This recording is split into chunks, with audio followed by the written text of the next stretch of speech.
కాళ్ళకు తగిన బొబ్బలు, కాళ్ళకు తగిన బొబ్బలు కాళ్ళ మీద కొడితే కాళ్ళకు తగిలిన బొబ్బలు చూడండి ఎంత దారుణంగా ఉన్నాయో.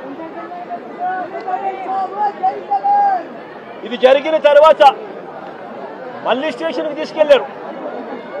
తీసుకెళ్లి మళ్ళీ 27వ తారీఖున అంటే మరుసటి రోజు మళ్ళీ ఐతానగర్ లింగారం సెంటర్లో అంటే ఇంకొక రోడ్ సెంటర్లోకి మళ్ళీ 2వ రోడ్ సెంటర్లోకి మళ్ళీ తీసుకెళ్లారు.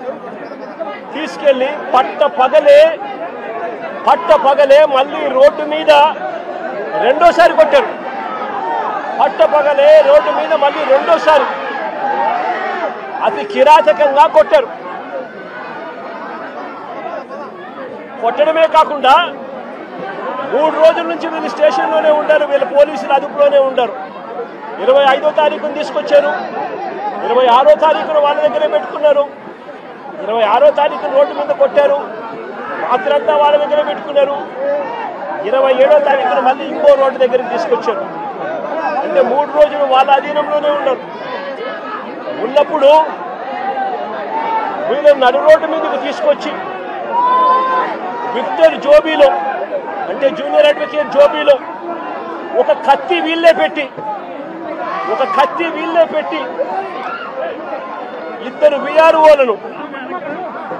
విఆర్ఓలను అక్కడికి పిలిచి మారణాయుధం విక్టర్ జోబీలో ఉన్నట్టుగా పంచనామా రాసుకున్నారు. నేను అడుగుతా ఉన్నా, 3 రోజులు మీరు స్టేషన్లో పెట్టుకున్నారు. 25, 26 మీ దగ్గరే పెట్టుకున్న వ్యక్తిని 27వ తారీఖున రోడ్డు మీదకి మళ్ళీ 2వ సెంటర్కి తీసుకొని వచ్చి అక్కడ విక్టర్ జోబీలో కత్తి ఉంది అని చెప్పి విఆర్ఓలను అక్కడికి పిలిపించి విక్టర్ జోబీలో నుంచి కత్తి తీయించి విక్టర్ దగ్గర మారణాయుధం ఉందని పంచనామా రాయించినారు. మరుసటి రోజు అంటే అక్కడ కూడా కొట్టడం జరిగింది.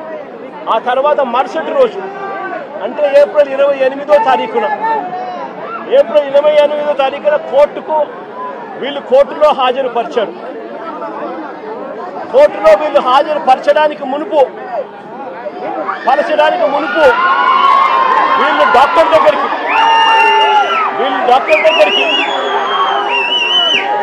తీసుకొని పోయి డాక్టర్ దగ్గర వీళ్ళు ఇంత దారుణంగా దెబ్బలు తగిన వ్యక్తులు ఇంత దారుణంగా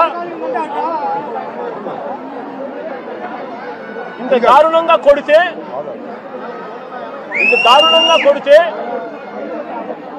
పాదాలు ఇంత దారుణంగా దెబ్బతింటే డాక్టర్ దగ్గర ఎలాంటి దెబ్బలు తగలలేదు అని చెప్పి డాక్టర్ దగ్గర వీళ్ళు సర్టిఫికెట్లు తీసుకుంటారు. తీసుకొని వీళ్ళు 28వ తారీఖున కోర్టులో హాజరుపరుస్తారు. నేను అడుగుతా ఉన్నా, పోలీసులు కొట్టారని గాయాలు ఉన్నాయని జడ్జి గారికి చెప్తే మళ్ళీ ఎస్పీ ఆఫీసుకు తీసుకెళ్లి కరెంటు షాక్ ఇస్తామని చెప్పి కూడా పోలీసులు బెదిరించారు. నేను అడుగుతా ఉన్నా, ఏ సమాజంలో మనం ఉన్నాము అని చెప్పి. ఏప్రిల్ 24వ తారీఖున తనపై హత్యాయత్నం చేశారని కానిస్టేబుల్ మరుసటి రోజు ఉదయం 10 గంటల వరకు ఎందుకు ఆగారు అని అడుగుతా ఉన్నా.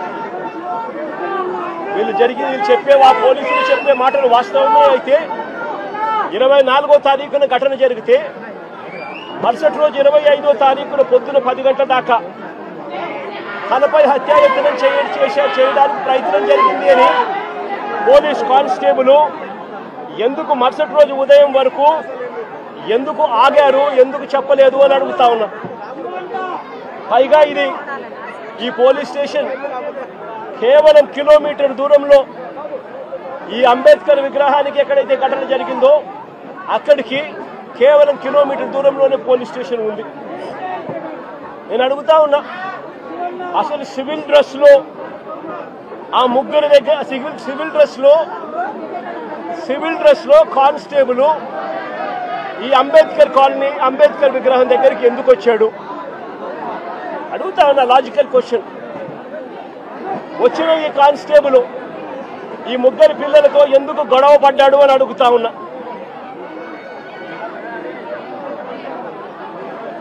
ఏప్రిల్ 25వ తారీఖున ఉదయం వీరిని అదుపులోకి తీసుకున్న పోలీసులు, ఏప్రిల్ 25వ తారీఖున మంగళగిరికి వెళ్లి వీళ్ళని అదుపులోకి తీసుకున్న పోలీసులు ఎందుకు 24 గంటల్లో కోర్టుకు హాజరుపరచలేదని అడుగుతా ఉన్నా. ఎవరినైనా అరెస్ట్ చేస్తే 24 గంటల్లో కోర్టు ముందర హాజరుపరచాలి అని చట్టం చెప్తా ఉన్నప్పుడు ఎందుకు 24 గంటల్లో హాజరుపరచలేదు అని చెప్పి ఇదే పోలీసులను గట్టిగా నిలదీస్తూ అడుగుతా ఉన్నా. ఇది చట్టాన్ని ఉల్లంఘించినట్టు కాదా అని అడుగుతా ఉన్నా. ఈ కేసు టూ టౌన్ పోలీసులు హ్యాండిల్ చేస్తా ఉన్నప్పుడు, ఈ కేసును టూ టౌన్ పోలీసులు హ్యాండిల్ చేస్తా ఉన్నప్పుడు పక్క స్టేషన్లో ఉన్న ఇంకో సిఐకి ఈ కేసుతో ఏం సంబంధము అని అడుగుతా ఉన్నా. ఎందుకు పక్క స్టేషన్లో ఉన్న ఇంకో సిఐ కూడా ఇలా వచ్చి కొట్టే కార్యక్రమంలో ఎందుకు పాలు పంచుకున్నాడు అని అడుగుతా ఉన్నా.